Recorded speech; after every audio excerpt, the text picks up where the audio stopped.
qu'est-ce que la segmentation? Quelle est la démarche de segmentation déjà? L'objectif de créer des segments, c'est de créer déjà des groupes de personnes. La méthodologie, en 4 étapes, c'est déjà d'analyser les clients et les habitants de sa zone de chalandise, puisque chaque zone de chalandise a une clientèle bien particulière, un type de CSP, un type de ménage que vous pouvez avoir. Est-ce qu'il y a des personnes âgées, la proportion de personnes âgées, de personnes actives, de mineurs, le nombre d'habitations. Est-ce que c'est plutôt des logements sociaux? Est-ce que c'est plutôt des immeubles? Est-ce que c'est plutôt des habitations? Donc il faut analyser déjà tous les habitants de notre zone de chalandise grâce à des études de la zone de chalandise, grâce à l'INSEE notamment. Après, il va falloir créer les différents segments en fonction de nos critères de segmentation de l'entreprise. C'est-à-dire qu'une fois qu'on a étudié notre zone de chalandise, on va diviser cette zone en différents segments. C'est le principe de segmentation pour créer plusieurs segments. Et ensuite, justement, on va choisir une stratégie de ciblage, c'est-à-dire qu'on aura l'occasion de le voir par la suite, mais en faisant plusieurs segments, en fonction de différents critères, on va choisir justement les critères qui nous intéressent le plus, ou en tout cas qui correspondent à l'entreprise aujourd'hui.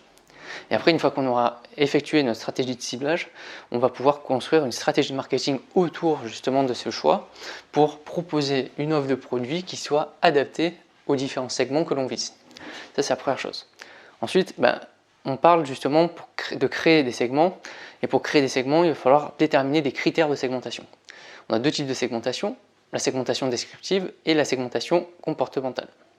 Alors la segmentation descriptive, c'est par rapport à des critères qui correspondent à la personne en elle-même, alors que la segmentation comportementale, c'est par rapport à son comportement. Donc sur la segmentation descriptive, elle peut être géographique, donc par exemple le lieu d'habitation, le pays, la région, le nombre d'habitants qu'il peut y avoir. On peut faire justement sur une carte des segments où il y a cette partie de la population qui habite dans des villes de 20 000 habitants, celle-ci qui habite dans des villes de 5 000 habitants et d'autres dans des petits villages, par exemple. Après, il y a des critères démographiques, donc on peut faire des groupes en fonction de l'âge des personnes, en fonction si c'est des hommes ou des femmes, en fonction de leur cycle de vie, est-ce qu'ils sont célibataires, mariés, un enfant, 2 enfants, etc. Donc vous pouvez faire ce type de segmentation, par exemple.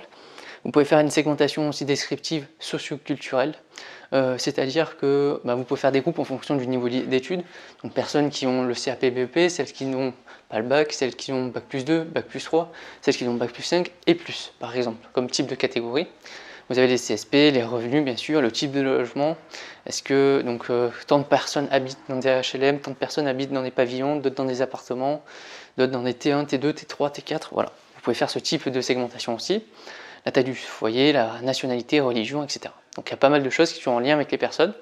Et vous avez aussi une segmentation qui est psychographique, c'est-à-dire avec les types de personnalité des clients. Donc ça se fait un peu plus rarement, parce que c'est plus compliqué à déterminer. Et bien sûr, en fonction des styles de vie, donc des activités, donc tant de personnes qui pratiquent le basket, tant de personnes qui pratiquent le foot, tant de personnes qui pratiquent un autre sport. Voilà, vous pouvez faire ce type de segmentation aussi pour votre clientèle. Au niveau de la segmentation comportementale, vous pouvez justement faire des critères en fonction du niveau d'utilisation, c'est-à-dire en fonction de la fréquence d'utilisation du produit. Vous allez faire plusieurs groupes, donc les clients qui n'ont jamais utilisé votre produit, les clients qui utilisent 1 à 3 fois par an votre produit, d'autres qui l'utilisent de 3 à 10 fois par an par exemple, et comme ça vous allez pouvoir faire des critères comme ça. Après, en fonction aussi des avantages qui sont recherchés, de la fidélité à la marque, est-ce que c'est une fidélité absolue ou relative, ou une fidélité active ou passive? C'est-à-dire que est-ce que les clients ils sont fidèles à votre marque par choix, ou est-ce que c'est par défaut, justement? Parce qu'ils n'ont vraiment pas le choix de venir chez vous. Et bien sûr, vous avez en fonction du statut d'utilisateur, vous pouvez faire en créant justement des critères. Il y a le nom d'utilisateur, il y a celui justement qui le client que vous avez perdu, c'est-à-dire qu'il a utilisé votre produit mais qu'il ne l'utilise plus aujourd'hui. Et bien sûr, vous avez des utilisateurs réguliers que vous pouvez faire classer en plusieurs types de fréquences d'utilisation. Alors pourquoi est-ce qu'on fait de la segmentation de clientèle? Alors déjà, c'est pour adapter le mix marketing. Forcément, vous allez créer différents segments, vous allez cibler les segments qui vous intéressent. Et donc le but, c'est de proposer une offre de produit qui soit adaptée à votre segment. Donc le but, c'est d'adapter ce qu'on appelle le mix marketing, donc l'offre de produit, mais aussi son prix. Parce que si vous visez un segment haut de gamme, il va falloir que votre prix soit aussi haut de gamme. Si vous visez un segment où les revenus sont beaucoup plus modestes, il va falloir avoir un positionnement prix qui soit adapté à ces revenus plus modestes. Après, le mode de distribution et bien sûr justement la communication, donc notre stratégie de communication en fonction des segments qu'on a utilisés. Forcément, si vous avez des personnes âgées dans votre segment, vous n'allez pas forcément utiliser une communication digitale. Elle ne sera pas forcément très à succès, en tout cas si vous l'utilisez. Après, le but de la segmentation, c'est d'améliorer aussi sa compétitivité, c'est-à-dire qu'on va pouvoir cibler nos actions commerciales en fonction de nos différents segments. Donc on va pouvoir cibler nos actions commerciales parce qu'on sait que dans notre segmentation de clientèle, on a tant de personnes, on a ce type de profil et donc cette opération devrait forcément séduire ce type de profil. Donc ça, c'est la première chose, on va pouvoir du coup cibler de la meilleure façon possible et donc d'améliorer nos opérations, donc d'être plus compétitif forcément.